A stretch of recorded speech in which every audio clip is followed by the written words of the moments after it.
चिंकी पिंकी, आओ बेटा, जल्दी से नाश्ता कर लो, स्कूल के लिए लेट हो रहा है ना। ताई जी, मेरा नाश्ता खाने का बिल्कुल भी मन नहीं है, आप बस टिफिन दे दो। अरे ऐसे कैसे मन नहीं है भाई? जो बच्चे खाली पेट घर से स्कूल जाते हैं ना, गॉड उनसे नाराज हो जाते हैं। अब तुम सोच लो, गॉड को नाराज करोगी या नाश्ता करके जाओगी? ताई जी, आप ना ऐसे ही करते हो, रोज मुझे ब्लैकमेल करके नाश्ता कराते हो। अरे नहीं नहीं नहीं, ये ब्लैकमेल नहीं है, सच्ची में। गॉड को ना बहुत दुख होता है अगर कोई बच्चा खाली पेट रहे तो। ताई जी की बात सुनकर दोनों बच्चे हंसते हुए नाश्ता करने लगते हैं। रानी का ये रोज का रूटीन था।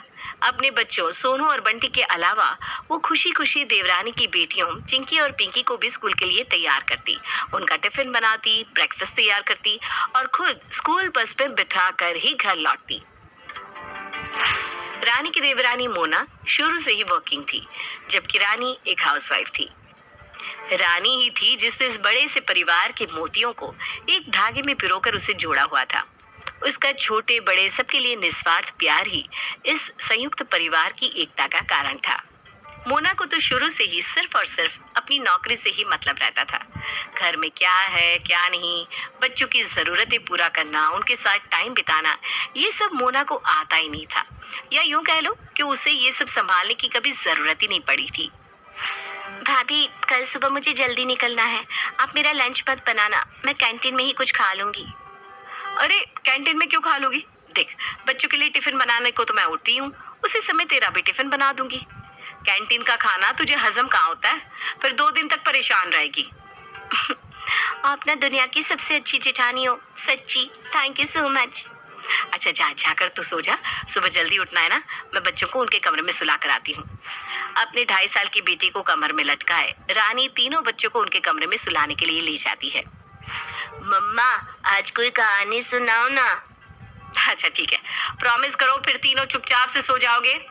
हाँ हाँ, पक्का प्रॉमिस। बच्चों को कहानी सुनाने के बाद रानी छोटे बेटे बंटी को लेकर अपने कमरे में आती है। अरे थोड़ा काम बांट लो ना अपनी देवरानी के साथ, तुम भी तो थक जाती हो। रात को सबसे आखिर में सोती हो और सुबह सबसे पहले उठ जाती हो।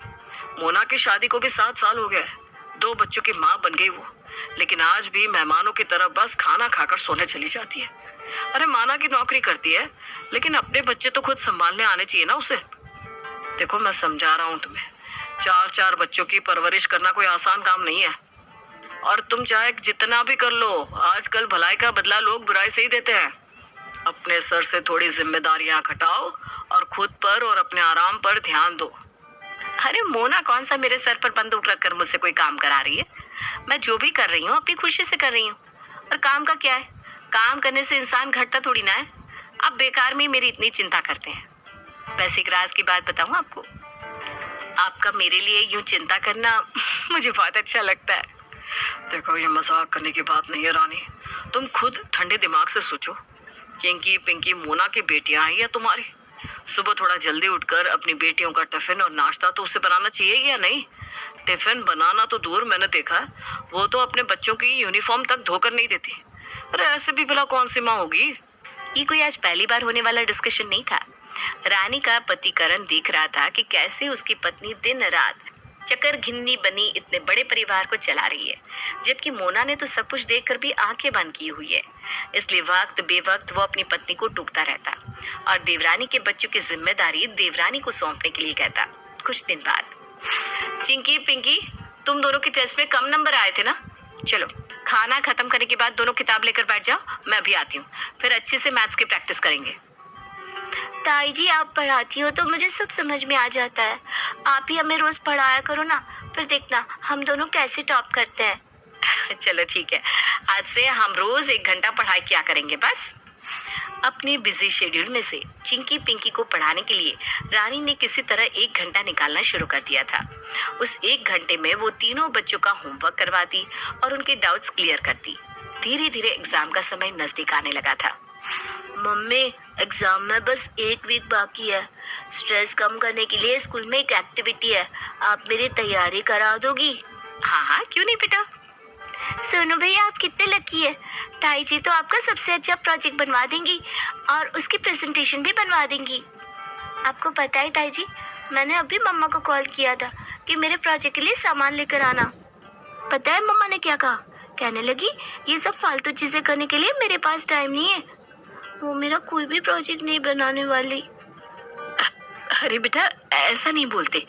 मम्मा ऐसा बोल ही नहीं सकती। देखो अभी शायद ना मूड सही नहीं होगा, इसलिए कह दिया होगा। अच्छा ठीक है, मैं तेरा सामान मंगवा देती हूँ और फिर हम मिलकर बनाएंगे। मोना ने सचमुच पिंकी के प्रोजेक्ट बनाने में कोई इंटरेस्ट नहीं दिखाया, जबकि जिठानी रानी अपनी बेटी सोनू के साथ पिंकी का प्रोजेक्ट भी बना रही थी। मम्मी जी, एक इमरजेंसी आ गई है। मेरी माँ की तबीयत ठीक नहीं है और इस समय भैया भाभी भी उनके पास नहीं है। क्या करूँ, कुछ समझ में नहीं आ रहा। अरे तो इसमें इतना सोचने वाली क्या बात है बहू? तू जाकर अपनी माँ के पास 4-5 दिन रुक कर आ जा। मैं 4-5 दिन के लिए चली जाऊंगी